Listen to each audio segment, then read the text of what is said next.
Ruth 4:3.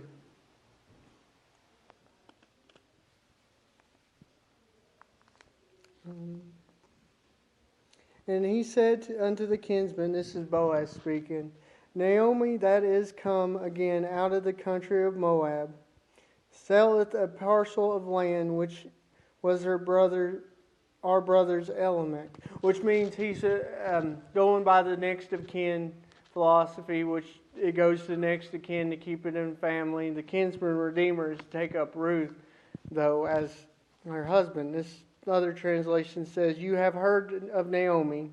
She is the woman who recently returned from Moab, and she is transferring her rights to the plot of land belonging to her deceased husband, our relative Elimelech. So it's the idea of the kinsman redeemer is to keep the piece of land within the family and to provide for the widow that was left. Which at this point, because Ruth is in the picture, would be Ruth because she would have been more acceptable to being married, but they would have also had to take care of Naomi during the process. This was originally intended in the law to allow those who were widows to be cared for, and also allowed to keep the land in the family that's allotted to. Okay, verse 4. I thought to advertise thee,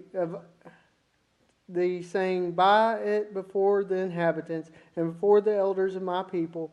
If thou wilt redeem it. But if thou wilt not redeem it, then tell me that I may know, for there is none to redeem it besides thee, and after thee, and I am after thee, he said, I will redeem it. Because I wanted to know about it, because a close family member, you have the first right to purchase it. If you want to do so, you have enough elders sitting here to witness the transaction. If you want to become the guardian and redeem this land, it is yours. But if you are not interested in doing this, tell me now. The right belongs to you. But if you refuse, I am next in line. So what he's telling him is, he's obeying the law, because if he would have went through this and just married Ruth, technically under the law, because he didn't go by the right means, it would have been a form of adultery, because this man would have been the next in line, and it was his right to do so. So he's taking exercise to marry.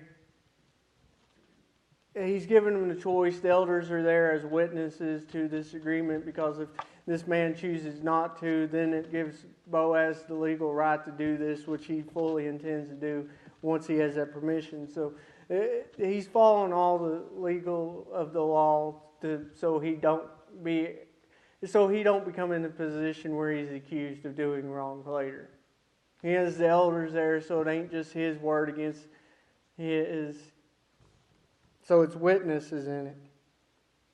Of course, I exercise my option to redeem this land. This is the kinsman redeemer who's speaking, which we have no mention of his name. Then said Boaz, what day thou buyest the field of the hand of Naomi, thou must buy it also of Ruth the Moabitess, the wife of the dead, to raise up the name of the dead upon his inheritance. Now, just as you know, on the day you buy this plot of land from Naomi, you will also acquire Ruth the Moabitess. She is the dead man's widow.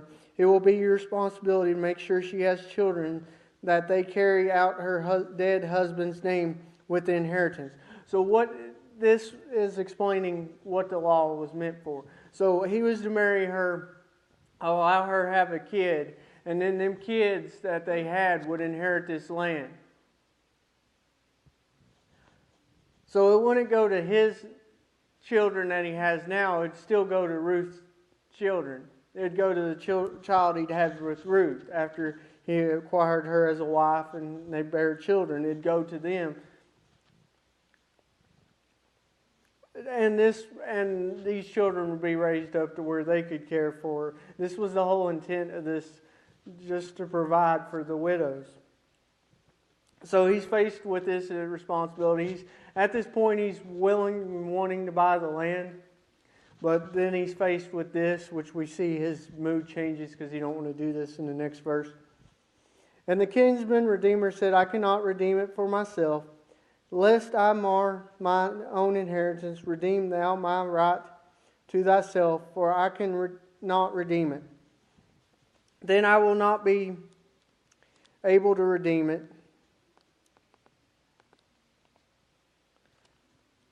I will not put my own property at risk. I will relinquish my right to redeem the land. You do it. So now he's giving Boaz the green light to do it because he don't want. He was looking more probably. The way he's looking isn't necessarily negative. If he wanted to marry Ruth at this point, he was quite probably aware of the whole situation and would have married her. But now he's faced with buying the property. He's interested in extending his land and passing it. Most likely he's married and has children of his own and has already divided up who will get what. And this would just complicate all that inheritance is what he's explaining to him. But when the kinsman redeemer is a message of Christ. You know, we can find redemption in this world in the ways that temporarily last. But Christ wants to do more than that. He wants to redeem us for eternity. Not just make things pleasant for us here on earth, but give us blessings to come in the land that we will inherit in heaven. And this world can't redeem us in that way. It can't protect us or bless us in that way at all. So while he went through what he was supposed to get this land, God would allow him to marry Ruth and to be the kinsman redeemer, because this God don't want to.